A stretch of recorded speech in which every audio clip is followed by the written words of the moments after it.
This is Democritus. He was first to identify the possibility of an atom. That little ball down the bottom right is an atom. That was around in 400 BC. Now this is the Avatar. Well, it's Aristotle's face on the Avatar's body. He was first to recognize all four of the elements: water, earth, fire, and air. So it made sense that he's on the Avatar's body. He also didn't like Democritus' ideas. He classified the ideas as worthless. This was around in 300 BC. Now way down the line, the father of atomic theory, John Dalton, he recognized that elements are composed of atoms and that atoms are identical in mass. His discoveries were found out from 1803 to 1808. This next guy discovered the electron and drew a diagram that was later named the plum pudding model of an atom. His name is Joseph John Thomson. This was in 1897.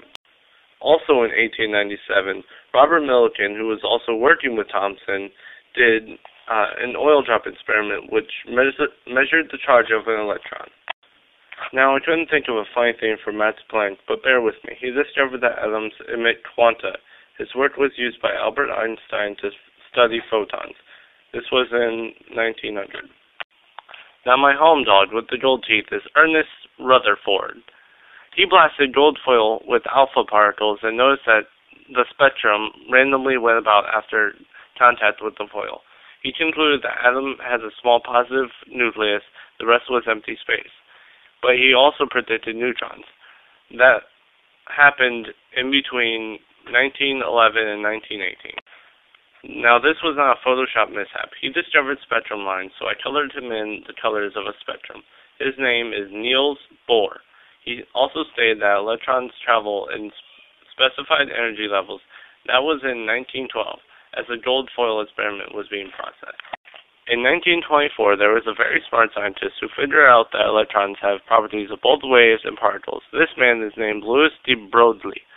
Sorry for no funny picture. It's hard finding stuff for him that relates. Erwin Schrödinger was a scientist in 1926. He was able to show that waves can be mathematically used to describe electrons in atoms, which later led to determining the probability of finding locations of electrons in atoms.